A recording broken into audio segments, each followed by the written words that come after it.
Well, it's always great to welcome in and say good morning to Missouri Congressman Mark Alford joining us in studio, coming out in a frigid Thursday morning. Good morning, Congressman. Thanks for being here. But good to see you, Pete. I am so glad to get out of the house. I told Leslie, I've been there a couple of days now. We got home last week, and I said, you're going to get sick of me by about Wednesday. And sure enough. Well, I had to drag you out of the house then. I said, get in here. You saved my marriage, Oh, Pete. hey, Appreciate anything I can do to help. That's what we're here to do. So people are watching the Senate right now. They've got all the confirmations this week. So the House is off this week. What's kind of the schedule for you guys? Why is that different?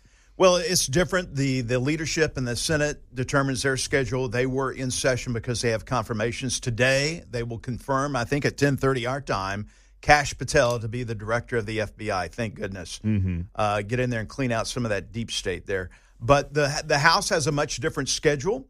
We are off this week, not off because we're still working in the district.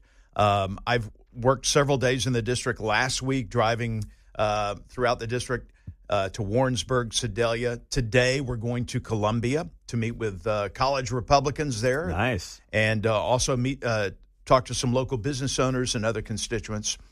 And then we go back Monday. Okay. And job number one is get this budget deal done. You know, we're talking about this resolution package, the reconciliation. First, we have to pass a budget resolution, and this is for 2026. We still are living under a continuing resolution for 2025 spending, which expires on March 15th. Really? Okay. So now we have the chair of the Appropriations Committee, Tom Cole. I'm now on Appropriations. He's meeting with the Senate leaders and their counterparts, the Democrats, the ranking members, trying to reach a top-line number for the 2025 budget so we don't have another continuing resolution and we don't have a government shutdown, which the Democrats are now calling for because they don't like the way Trump is doing business. So this is a deal where you have to get this done by the middle of next month. If not, the government would do another shutdown. We have 12 legislative days, and that is not a lot of time to get this done. But a lot of this is done, I don't want to say in the dark of night, but it's done at a higher level than I operate on. These are the leaders of the committees. Jason Smith is part of the reconciliation, our Ways and Means chair from Missouri. A lot of it's done with the leadership of Steve Scalise, Tom Emmert, Mike Johnson, putting together the budget chair. Certainly, Jody Arrington has been instrumental in this, and they're back and forth to the White House just about every day, trying to make sure that President Trump's agenda, what he wants to see in the budget, is aligned with what we are doing. He's the quarterback. He calls the plays, and we make it happen. So this would be March 15th, theoretically, through when, in a perfect world, would this budget run from? Well, the fiscal year ends September 30th. Okay. So this is just for the remainder of this year. The remainder of 2025. Now, there has been a call for a year-long CR, which I do not agree with. We've got to stop living under these continuing resolutions. They're bad for our military. They're bad for planning purposes, for projects that we need to get done with military construction and other things so that we can be a deterrent against communist China. So how does this work then when you're putting a budget together with what's going on with DOGE, because you really don't know how much cutting can actually be done? So how do you make this work? Well, that's where the tricky part comes in. Yeah. And that's why I'm kind of glad that I'm not in the room where this is going on. It gets very confusing. DOGE is going in now and looking at our current spending. Yeah. So this is the 24 budget that they're looking at right now, which we're operating on right now because we don't have a 25 in place. And so they're looking at what has been appropriated through the Appropriations Committee. And the spending that's going on there. That's what they found all this money for the USAID projects that many people had no idea that was going on. There were some in Congress who had flagged this. In fact, the last appropriations bill that was passed cut about 20% of the projects under USAID. And they said, look, Biden administration, you've got to cut this out. We are not going to fund these crazy programs. I think what's going to end up happening with USAID, Pete, is it's going to move under the umbrella of the State Department. I'm on the subcommittee, National Security and State Department, used to be called State and Foreign Operations. And we fund these programs. We fund the State Department.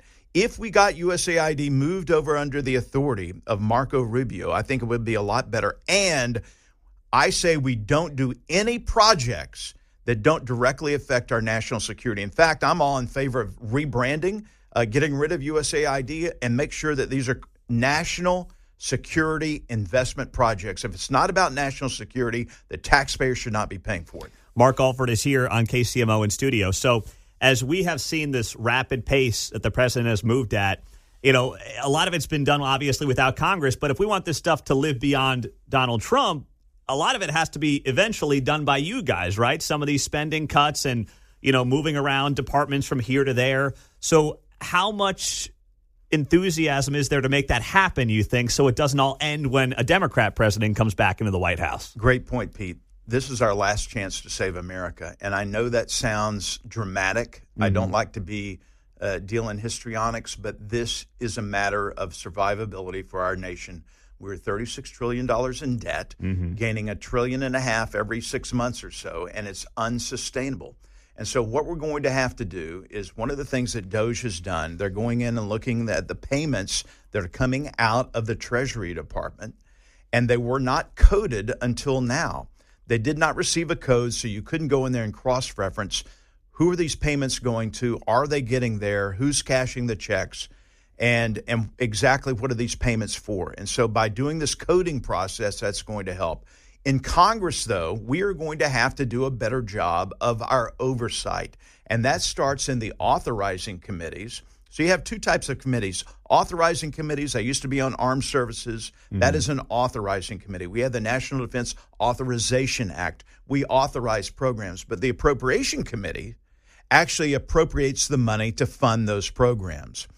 And so that's why the Appropriations Committee, working in concert with these authorization committees, need to have the proper oversight and know exactly where this money is going to. And it's very clear now that there is going to be no more money for any DEI projects, these woke programs that the Biden administration, before that the Obama administration, has really promulgated and infected our government with.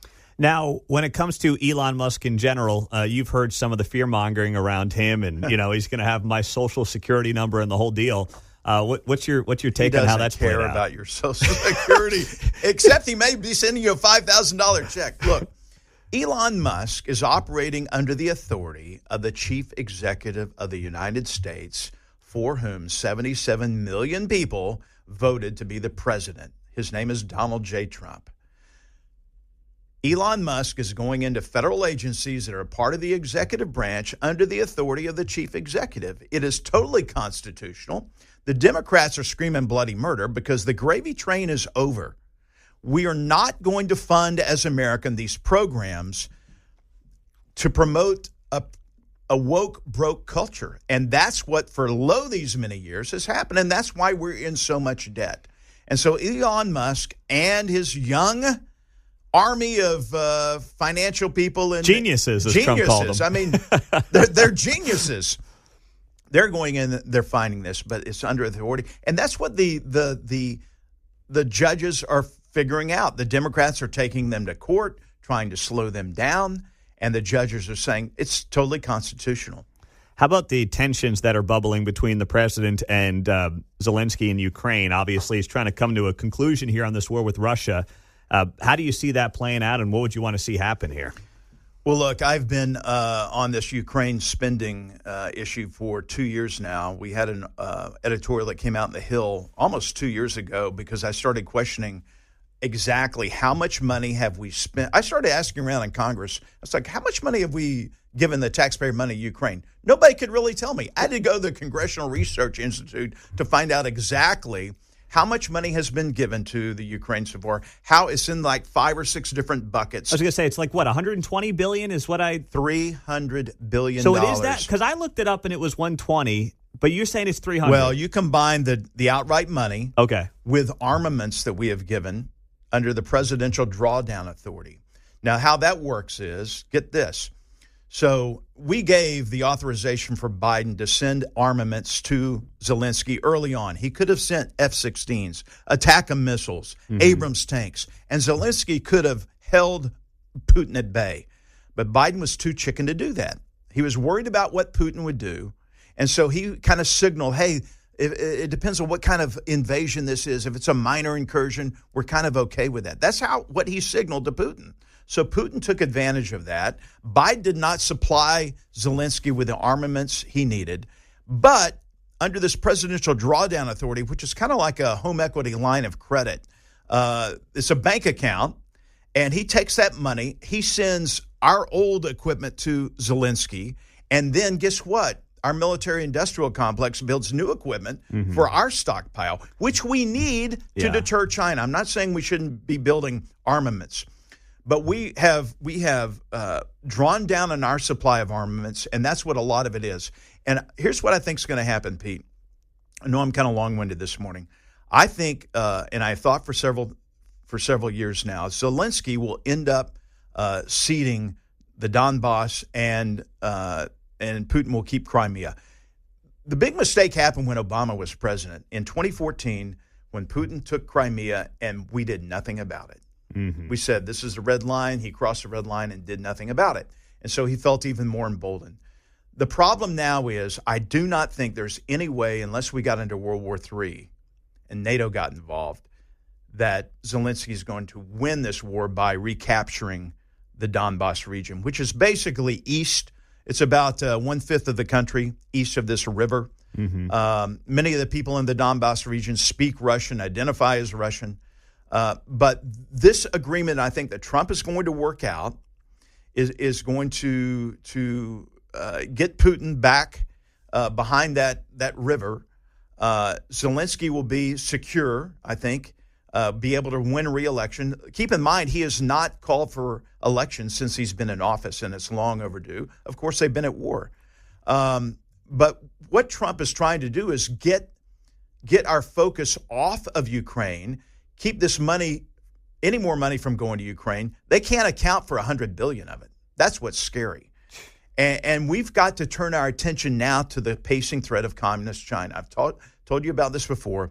There are generals who are saying we could be at war with China over Taiwan by 2027. We have got to make sure that we are restocked and we are ready to be the biggest deterrent we can against communist China. Wow. Great stuff. Mark Alford on KCMO. What do you have going on before you go back to D.C. on Monday? Well, we are going to Columbia today, meeting with some business leaders. We have an office there in Columbia. I'm going to stop by there. We're going to be visiting some college Republicans at the University of Missouri and kind of cheering them on and explaining how Congress works. One of the great things I love about our district, and our district is very rural. It's south of Kansas City. It's 24 counties. And when I'm home, I'm not just sitting at home. I am either in my office. I was in our district office yesterday in Raymore taking some phone calls, and we're getting a lot of those these days. But I like to be out in the district talking with people, and I've told you before, that's the responsibility of a representative, to be out there and listen to the people and reflect their voice and their vote in Washington. Well, we're glad that you're here, and I know it's going to be a busy 12 legislative days when you go back on Monday. So we'll talk to you as that budget process rolls along. All right, Pete, thank you so much. Oh, by the way. Yes. And Mark Alford's Capital Recap coming up this weekend right here on this very station. 1 o'clock Saturday. We have some, we're going to be recapping everything that went on in Washington, some behind-the-scenes information that you won't get anywhere else. And then we'll fill you in on exactly what we're doing in our district, some of the trips that we took, and some of the money. You will not believe the money that we have returned to constituents that the greedy federal government was holding on to. More than $3 million of taxpayer money. 1 o'clock Saturday, 8:30 Sunday. Mark Alford's Capital Report on KCMO.